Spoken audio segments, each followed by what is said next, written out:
Sports fusion hub यानी खबर का अलबार। कप्तान सूर्या और कोच गंभीर ने मिलकर एक ऐसा प्लान बनाया था जिससे फाइनल में न्यूजीलैंड को धूल चटाई जा सके। हैरानी की बात है कि उस प्लान में भारत के ऑल टाइम मैच विनर के लिए कोई जगह नहीं थी। तो आइए उस प्लेइंग 11 के पीछे का राज खोलते हैं जिसने भारत को T20 वर्ल्ड कप का निर्विवाद चैंपियन का ताज पहनाया। तारीख थी 8 मार्च 2026। जगह अहमदाबाद का नरेंद्र मोदी स्टेडियम। गैलरी में लाखों दर्शक और दुनिया भर में करोड़ों भारतीयों की धड़कनें। सब कुछ दांव पर लगा था। उनके सामने खड़ी थी न्यूजीलैंड, एक ऐसी टीम जो ऐतिहासिक रूप से आईसीसी टूर्नामेंटों में भारत की आंखों की किरकिरी बनी हुई है। लेकिन इस बार संदर्भ अलग था। कप्तानी सूर्य कुमार यादव के कंधों पर थी, जबकि गौतम गंभीर ड्रेसिंग रूम का नेतृत्व कर रहे थे। गंभीर का दर्शन सरल था, आप सैकड़ों द्विपक्षीय सीरीज जीत सकते हैं, लेकिन कोई उन्हें याद नहीं रखेगा, लेकिन ट्रॉफी हमेशा लोगों की यादों में बस जाएगी। इसी एक सोच ने प्लेइंग 11 की नींव रखी, एक ऐसी टीम जिसने न सिर्फ न्यूजीलैंड को हराया बल्कि इतिहास के पन्नों में भी अपना नाम दर्ज करा लिया। इंडिया ने फाइनल 96 रन के बड़े अंतर से जीता, एकदम एकतरफा मैच। फिर भी यह जीत जितनी आसान लग रही थी, इसके पीछे के फैसले उतने ही हैरान करने वाले थे। चलिए अब इस प्लान के पीछे की परतें खोलते हैं और इसे अच्छी तरह से एनालाइज करते हैं। सबसे बड़ी चुनौती क्या थी? ओपनिंग जोड़ी। इंडिया को एक जबरदस्त शुरुआत की जरूरत थी, एक ऐसी जो न्यूजीलैंड के बॉलर्स को पूरी तरह से चकमा दे सके। इतने सालों में हम एक सतर्क और नपीतुली शुरुआत के आदी हो गए थे, लेकिन इस बार गेम प्लान आसान था, विरोधी टीम को पूरी तरह से खत्म करना। और इसलिए इनिंग्स की शुरुआत करने के लिए पहला नाम किसे चुना गया? संजू सैमसन। संजू के जबरदस्त टैलेंट पर कोई शक नहीं था, बस एक ही सवाल था कि वह कितने अच्छे से खेल रहे हैं। सूर्या और गंभीर ने उन्हें सिर्फ एक ऑर्डर दिया था, मैदान पर उतरो और पहली ही गेंद से जोरदार अटैक शुरू करो। नतीजा, फाइनल में वह यादगार पारी, सिर्फ 46 गेंदों पर 89 रन, जिसने अकेले दम पर मैच का पासा पलट दिया। सैमसन सिर्फ रन ही नहीं बना रहे थे, वे न्यूजीलैंड के घमंड को भी तोड़ रहे थे। उन्होंने टूर्नामेंट में अपने 321 रन के लिए प्लेयर ऑफ द टूर्नामेंट का अवार्ड भी जीता, जो उन पर दिखाए गए भरोसे का एक शानदार सबूत था। अब नंबर 2 की पोजीशन पर आते हैं। ईशान किशन, एक और जबरदस्त बैट्समैन। सवाल था उन्हें कहां बैटिंग करनी चाहिए, ओपनर के तौर पर या मिडिल ऑर्डर में। एक हल मिला उन्हें, पावर प्ले का पॉकेट डायनामाइट बनाना। फाइनल में ईशान ने अपना रोल बखूबी निभाया और जबरदस्त हाफ सेंचुरी बनाई।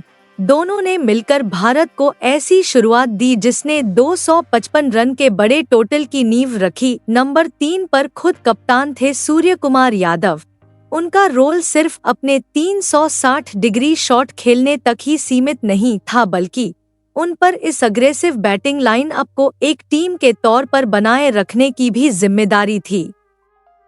सूर्य ने एक प्रेस कॉन्फ्रेंस में साफ कर दिया था कि बड़े मैचों में स्कोरबोर्ड पर रन ही मायने रखते हैं और उनकी टीम ठीक इसी चीज के साथ मैदान में उतरेगी। उन्होंने न्यूजीलैंड के कप्तान मिचेल सेंटनर के माइंड गेम या प्रेशर टैक्टिक्स को खुद पर असर नहीं करने दिया, और फिर वह फैसला आया जिसने पूरी क्रिकेट दुनिया को हैरान कर दिया, मिडिल ऑर्डर और फिनिशर के बीच रोल का बंटवारा। यह वह पल था जब टीम मैनेजमेंट ने अपना सबसे बड़ा और सबसे हिम्मत वाला दांव लगाया। भारतीय टीम के पास हार्दिक पांड्या के रूप में दुनिया के सबसे अच्छे ऑलराउंडरों में से एक था, एक ऐसा खिलाड़ी जो अकेले ही मैच का रुख बदल सकता था। फिर भी फाइनल के लिए प्लेइंग 11 से हार्दिक पांड्या का नाम साफ तौर पर गायब था। यह एक ऐसा फैसला था जिसने सभी को चौंका दिया। यह हार्दिक के फॉर्म के बारे में नहीं था, बल्कि यह सोच में बदलाव का संकेत था, सोचने का एक नया तरीका। गंभीर और सूर्या ने मुख्य रूप से स्पेशलिस्ट खिलाड़ियों पर भरोसा किया था, जिसमें टीम के हर सदस्य को एक खास भूमिका दी गई थी। हार्दिक पांड्या की जगह कौन लेगा? यहीं पर गंभीर की स्ट्रेटेजी सफल साबित हुई। इसका हल एक स्पेशलिस्ट फिनिशर में था। अब बात करते हैं नंबर 5 के खिलाड़ी की, शिवम दुबे। शिवम दुबे को टीम में क्यों शामिल किया गया था? एक खास मकसद के लिए बीच के ओवरों में स्पिनरों के खिलाफ रन बनाना। उन्हें अपने तरीके से खेलने की पूरी आज़ादी दी गई थी। उनका काम बहुत आसान था, स्पिनरों को मैदान से बाहर मारना। फाइनल में अपनी छोटी लेकिन बहुत प्रभावशाली पारी में उन्होंने ठीक यही किया। उन्होंने भारत का टोटल 250 के पार ले जाने में बहुत अहम भूमिका निभाई। और नंबर 6 पर तिलक वर्मा। तिलक को सिर्फ एक बल्लेबाज के तौर पर नहीं देखा जाता था, उन्हें एक कंप्लीट पैकेज माना जाता था। और उनकी फील्डिंग, एक शब्द में, शानदार। क्या आपको मैच का आखिरी विकेट याद है? वह लॉन्ग ऑन पर जीत से सिर्फ एक गेंद दूर था। तिलक वर्मा ने कैच लिया, जिससे इंडिया की जीत पक्की हुई और टीम को वर्ल्ड चैंपियंस का ताज मिला। इससे साफ पता चलता है कि टीम में हर प्लेयर का रोल कितना खास और एकदम सही था। टीम का हर मेंबर यूनिक था, कुछ अपनी बैटिंग से मैच जिता रहे थे तो कुछ अपनी फील्डिंग से। इस टीम की सबसे बड़ी ताकत उनके ऑलराउंडर थे, ऐसे प्लेयर्स जो किसी भी पल मैच का रुख मोड़ने की ताकत रखते थे। अक्षर पटेल नंबर 7 पर थे।